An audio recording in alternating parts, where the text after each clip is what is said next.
नमस्कार दोस्तों, आप देख रहे हैं न्यू इंडिया हेडलाइंस। मैं हूं आपके साथ गुड्डू मिश्रा।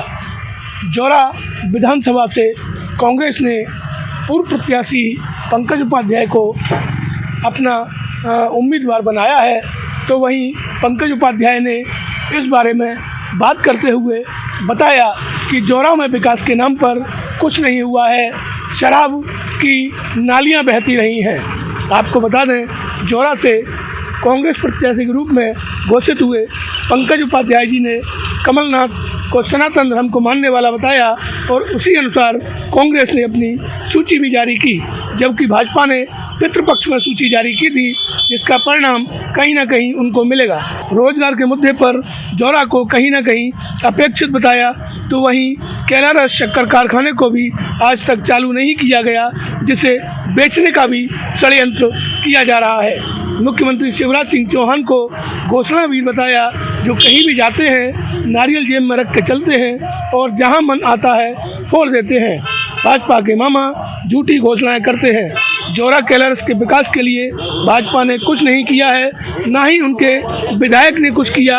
हमारे यहाँ के नौजवान युवक बाहर जाकर पानी पूरी के ठेले लगाते हैं और अपना जीवन यापन करते हैं। विकास के नाम पर कौन सा स्कूल कॉलेज वर्तमान विधायक ने बनवाया है, कौन सा रोजगार का ऐसा जरिया किया है, बता दें। विकास की गंगा के बारे में पूछने पर उपाध्याय ने कहा कि मैं गंगा को तो उससे नाम से नहीं कहूँगा, मगर जो नाली बह रही है वो दारू की बह रही है। गली गली में उन्होंने शराब की दुकान खोल रखी है, इसी को विकास कहते हैं।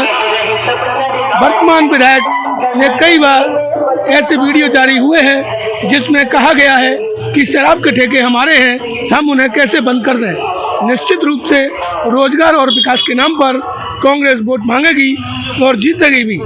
भाजपा के बड़े बड़े कद्दावर नेताओं को टिकट देने के सवाल पर उन्होंने कहा कि हमारे क्षेत्र के सांसद और केंद्रीय कृषि मंत्री को और अन्य मंत्रियों को उन्होंने विधायक का चुनाव लड़वा दिया। यही तो भाजपा का विकास है। जौरा में तो कोई भी भाजपा नेता आ जाए हार कर ही जाएगा, ऐसा जौरा की जनता ने मन बना लिया है। कमलनाथ जी हमारे बड़े सनातन धर्म को मानने वाले और बड़े उच्च विचार के व्यक्ति हैं, धर्म को मानते हैं। बहुत अच्छे मुहूर्त में उन्होंने सूची जारी करी है। जो हमारे बीजेपी के परिवार वाले हैं, अपने आप को बताते तो बड़े धार्मिक हैं, लेकिन जिन समय पर धार्मिक अनुष्ठान और पूजा कर्म नहीं होते हैं, केवल पितरों को याद किया जाता है, उस समय उन्होंने अपनी सूची जारी करी है। तो इसका प्रतिफल भी उन्हें आने वाले चुनाव में देखने के लिए मिलेगा। कमलनाथ जी ने बहुत अच्छी सूची जारी करी है और पूरी रणनीति के साथ में उन्होंने चुनाव में उतरे हैं। निश्चित वो सरकार बनेगी। विधानसभा को देखा जाए, रोजगार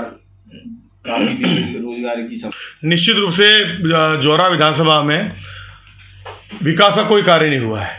इतनी बेरोजगारी है। बेरोजगारी को मिटाने के लिए कांग्रेस ने एक बड़े शक्कर कारखाने की स्थापना करी थी, वो भी उन्होंने बंद कर दिया। रोज एक झूठी घोषणा करते हैं। शिवराज सिंह जी एक नारियल जेब में रख के निकलते हैं, जहाँ भी जाते हैं नारियल फोड़ देते हैं और कुछ ना कुछ कर देते हैं। मैं पूछना चाहता हूँ हमारे बीजेपी के साथियों से कि क्या उन्होंने आज तक जौरा में एक व्यक्ति को रोजगार दिया हो तो उसको ला के खड़ा करें।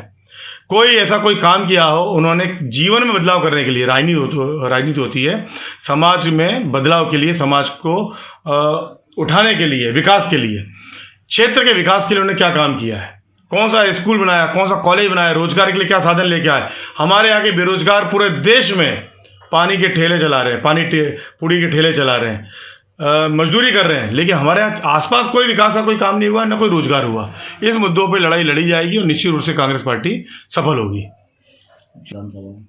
जी, गंगा तो निश्चित रूप बह रही है। गंगा बह रही है, मैं गंगा से तुलना नहीं करूँगा। नालियाँ बह रही हैं केवल दारू की। जहाँ पानी पीने के लिए नहीं मिलता है, गली गली में दारू मिल रही है। स्वयं उन्होंने अपने मुँह से बोला, कई वीडियो जारी हुए आए सामने कि ठेके हमारे चल रहे हैं दारू के, हम कैसे बंद कर सकें। प्रत्येक गली मोहल्ले में अवैध दारू बिक रही है। उसका दोषी एकमात्र व्यक्ति है, वो हमारे क्षेत्रीय विधायक है। मुरैना जिले में भाजपा 4 सीटों पर भाजपा प्रत्याशी घोषित कर चुकी है। चर्चा है कि जौरा में भाजपा को प्रत्याशी नहीं मिल रहा है, किसी कद्दावर नेता को उतारने का मन बनाया जा रहा है। अगर कोई कद्दावर नेता आता है प्रदेश का तो आपकी क्या रणनीति होगी? मैं तो समझता हूँ कि जोरा ही नहीं, इन्हें पूरे मध्य प्रदेश में ही प्रत्याशी नहीं मिल रहे हैं। पास की विधानसभा है दिमनी, केंद्रीय कृषि मंत्री हमारे नरेंद्र तोमर सांसद हैं। हम समझते थे कि देश के बहुत बड़े नेता हैं, विधानसभा लड़ने के लिए पहुंचा दिया। 8 सांसदों को और मंत्रियों, केंद्रीय मंत्रियों को चुनाव लड़ा रहे हैं। मुरैना जिले की किसी भी सीट के इनके पास कोई प्रत्याशी नहीं है। जोरा तो कोई भी आ जाए निश्चित रूप से हार के जाएगा। जनता ने मन बना लिया है और एक आध बारी जीत पाई है बीजेपी, वो ही बंद हो जाएगा। अब ये तो समय बताएगा उनको भी कि वो भी जीत पा रहे हैं नहीं जीत पा रहे। हाँ, बोलना सरल है किसी के बारे में, और उनके पास जीतने वाला प्रत्याशी था तो जीतने वाले प्रत्याशी उतारते, स्वयं क्यों लड़ने के लिए आ गए? केंद्रीय मंत्री हमने नहीं देखे थे कभी। कांग्रेस पार्टी ने आज तक केंद्रीय मंत्री नहीं उतारे थे विधानसभा चुनाव में। जो विधानसभा लड़ाने वाले प्रत्याशी क्या उन्हें अब सरपंची और पंच लड़ाएंगे क्या? तो ये भी पूछने वाली बात है, उनसे ही पूछिएगा।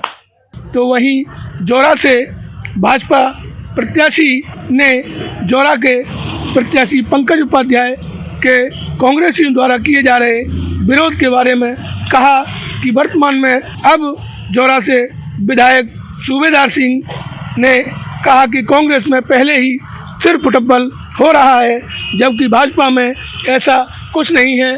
भाजपा एक अनुशासित पार्टी है। वो उसमें आप कांग्रेस के लोगों से पूछिए, उनमें कब नहीं हुआ, कब जूता फाक नहीं हुआ कांग्रेस में। बड़े बड़े स्तर पे हो रहा है, अब छोटे स्तर पे हो रहा है। रोजमर्रा की बात है। यहाँ तो हमारा कार्यकर्ता तो अनुशासित है, कोई बगावत उसमें लगता भी है तो हमारा शीर्ष नेतृत्व उसको बिठा के प्यार से समझाता है तो मान लेता है। मैं जोरा से न्यू इंडिया हेडलाइंस के लिए गुड्डू मिश्रा।